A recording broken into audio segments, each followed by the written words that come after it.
Mekanisme persalinan merupakan serangkaian perubahan posisi dari bagian presentasi janin yang merupakan suatu bentuk adaptasi atau akomodasi bagian kepala janin terhadap jalan lahir. Gerakan-gerakan utama mekanisme persalinan adalah yang pertama penurunan dada, fleksi, putaran paksi dalam, ekstensi, putaran paksi luar, dan ekspulasi. Turunnya kepala dapat dibagi dalam yang pertama masuknya kepala dalam pintu atas panggul, yang kedua majunya kepala. Masuknya kepala ke dalam pintu atas panggul. Pada primigarvida, masuknya kepala ke dalam pintu atas panggul biasanya sudah terjadi pada bulan terakhir dari kehamilan, tetapi pada multigravida biasanya baru terjadi pada permulaan persalinan. Masuknya kepala dalam panggul biasanya dengan sutura sagittalis melintang dan dengan fleksi yang ringan. Masuknya kepala ke dalam PAP biasanya dengan sutura sagittalis melintang dan dengan fleksi yang ringan. Masuknya kepala melewati PAP dapat dalam keadaan sinklitismus, yaitu bila sutura sagittalis terdapat di tengah-tengah jalan lahir, tepat di antara simfisis dan promotorium. Os parietal depan dan belakang sama tinggi. Kepala melewati PAP dapat juga dalam keadaan asinklitismus, yaitu jika sutura sagittalis agak ke depan mendekati simfisis atau agak ke belakang mendekati promotorium. Asinklitismus posterior bila sutura sagittalis mendekati simfisis dan os parietal belakang lebih rendah dari os parietal depan. Asinklitismus anterior bila sutura sagittalis mendekati promotorium hingga os parietal depan lebih rendah dari os parietal belakang. Pada persalinan normal, biasanya kepala melewati PAP dalam keadaan asinklitismus posterior yang ringan. Majunya kepala. Pada primpara, majunya kepala terjadi setelah kepala masuk ke dalam rongga panggul dan biasanya baru mulai pada kala 2.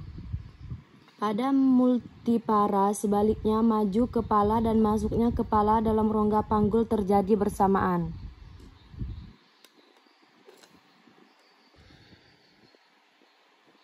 Majunya kepala bersamaan dengan gerak-gerakan yang lain. Yang lain ialah fleksi, putaran fleksi dalam, dan ekstensi.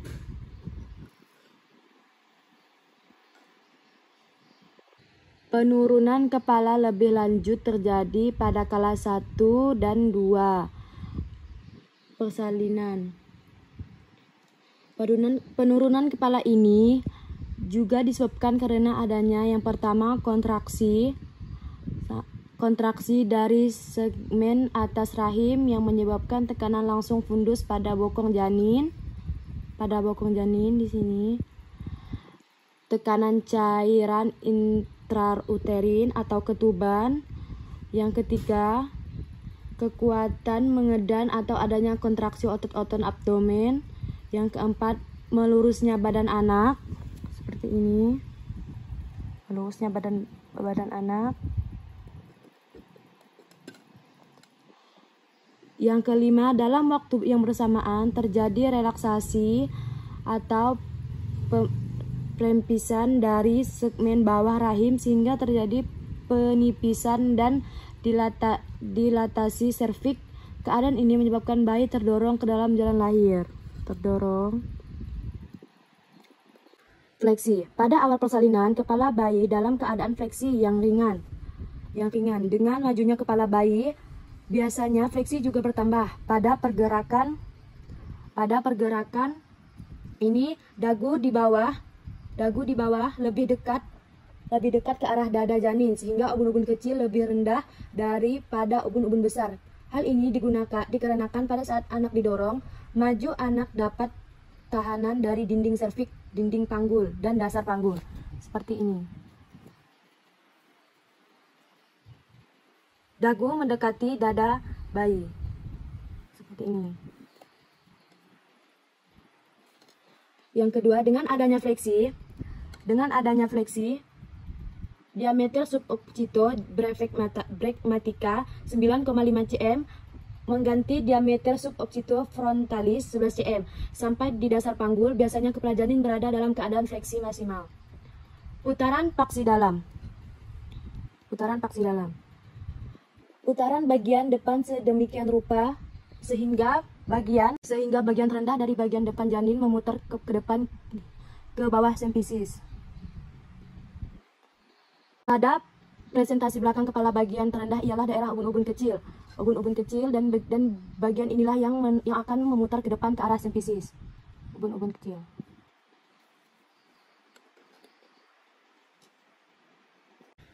Putaran paksi dalam penting untuk menyelesaikan masalah persalinan karena putaran paksi dalam merupakan suatu usaha untuk menyesuaikan posisi kepala dengan bentuk jalan lahir, khususnya bidang tengah panggul adalah diameter anterposterior.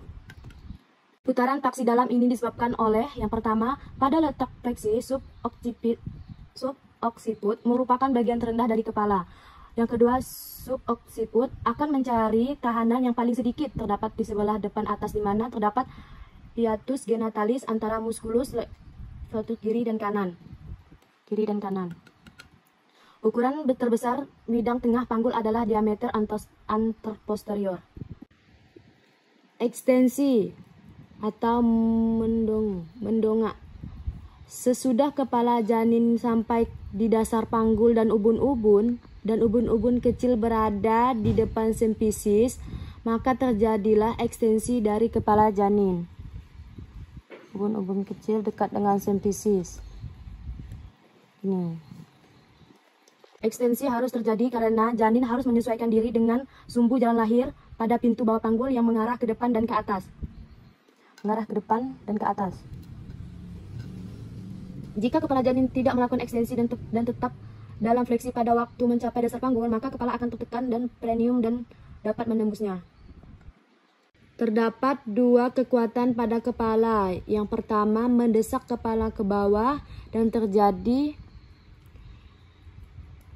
yang kedua, tahanan dasar panggul yang menolak ke atas sehingga resultannya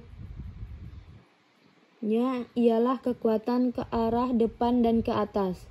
Setelah suboccipito tertahan pada pinggir bawah sempisis,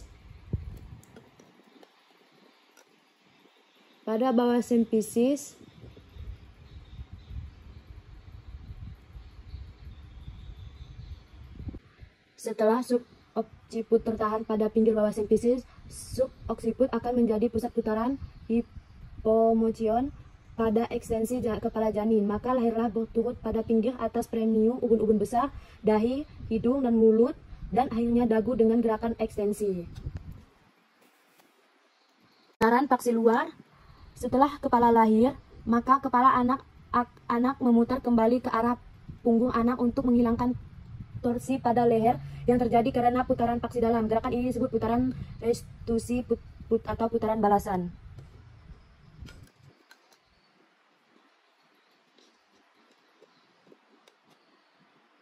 Putaran dilanjutkan hingga belakang kepala terhadap dengan tuber isiadikum sepihak. Gerakan ini adalah putaran paksi luar yang sebenarnya dan disebabkan karena ukuran bahu diameter bisakromial menempatkan diri dalam diameter anterposterior dari pintu bawah panggul. Bahu belakang.